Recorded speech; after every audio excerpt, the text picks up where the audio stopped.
Je suis le bon berger. Le bon berger se dessaisit de sa vie pour ses brebis.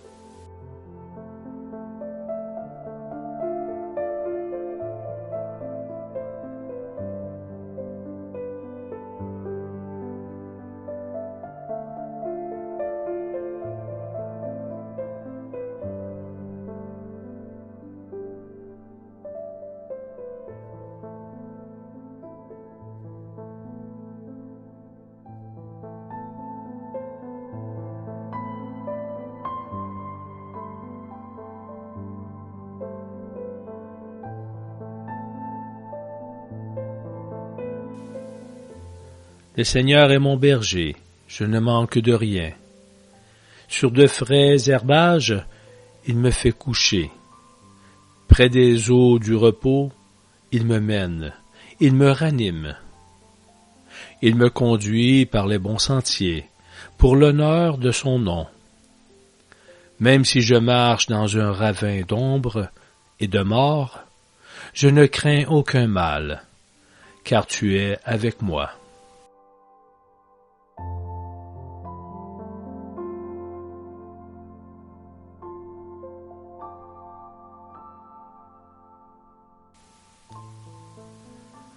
L'homme a pitié de son prochain, mais le Seigneur a pitié de toute créature.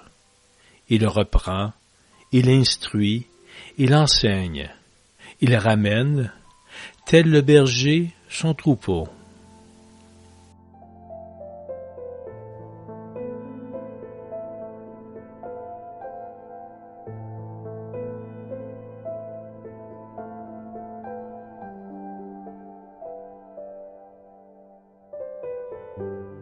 Comme un berger, il fait paître son troupeau, de son bras, il rassemble. Il porte sur son sein les agnelets, il procure de la fraîcheur aux brebis qui allaitent.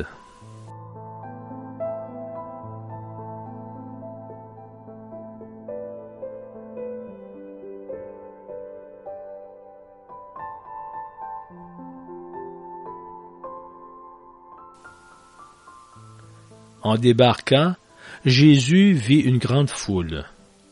Il fut pris de pitié pour eux, parce qu'ils étaient comme des brebis qui n'ont pas de berger. Et il se mit à leur enseigner beaucoup de choses.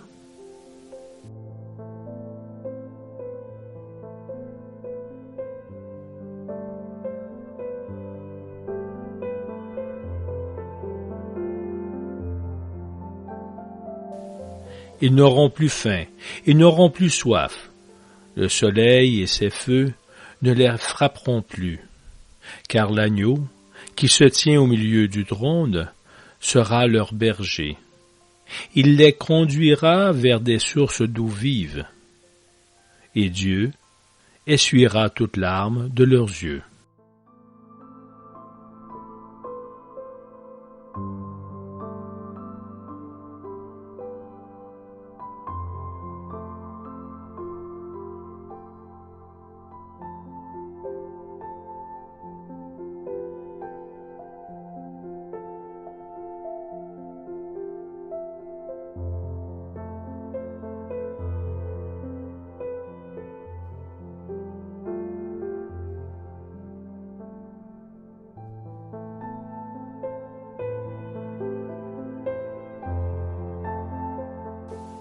Chaque croyant a à ses côtés un ange gardien, comme protecteur et berger, pour le conduire à la vie.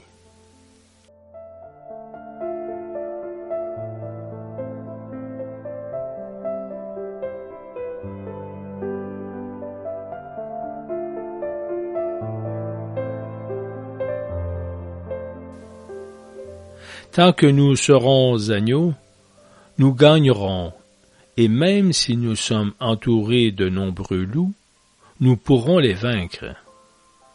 Mais si nous devenons des loups, nous serons vaincus, car nous serons privés de l'aide du berger.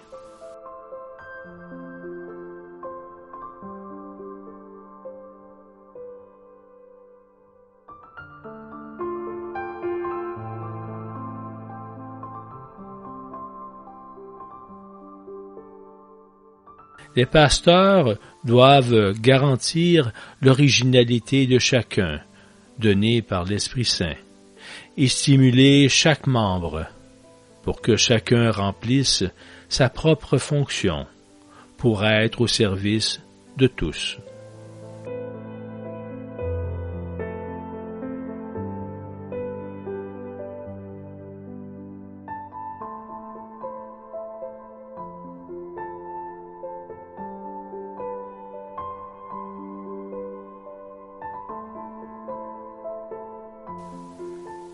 Un chrétien ne peut pas être calme parce que sauvé, tandis qu'un frère est perdu.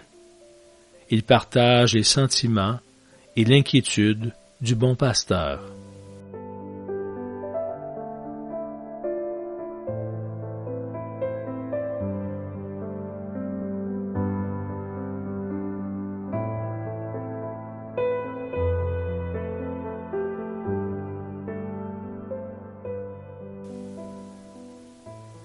Un vrai berger ouvre la voie.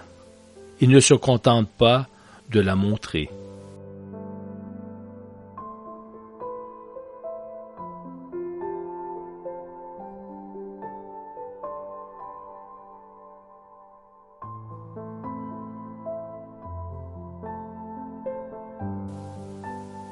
Ce serait à mourir si on ne te regardait pas, qui transforme, comme par magie, toute amertume en douceur.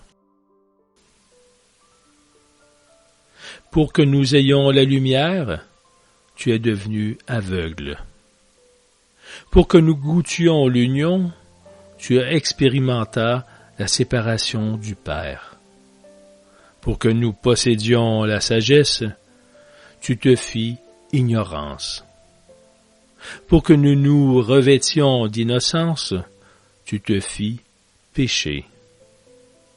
Pour que Dieu soit en nous, tu le sentis loin de toi.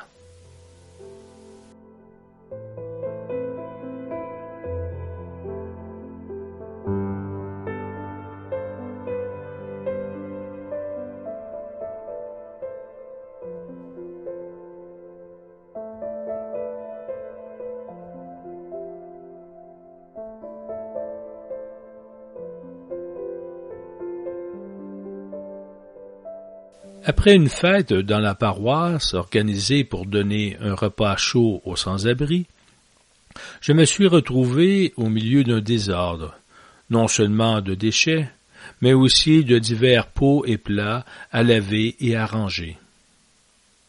Je suis allé dans la cuisine et j'ai vu le curé qui faisait déjà la vaisselle, beaucoup de casseroles. Il était content de la soirée. Mais ce qui m'a le plus frappé, c'est l'une de ses paroles. Tout est prière. Laver aussi la vaisselle? J'ai demandé. Le curé a quitté son travail, il s'est approché de moi et m'a dit, « Le plus grand trésor est de comprendre que tout a une valeur immense, car derrière ce pot, cette vaisselle, il y a un voisin qui a besoin de moi. » Depuis ce moment-là, les choses ont changé pour moi.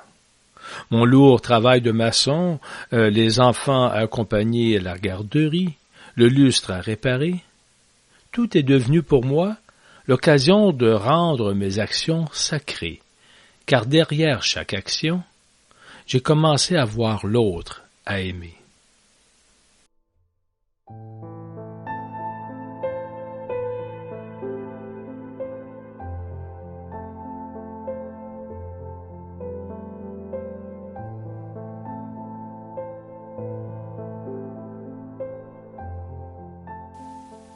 Donne-moi, Seigneur, des yeux pour te reconnaître dans les bons bergers que tu mets sur mon chemin. Et donne-moi de pouvoir en être un pour plusieurs autres.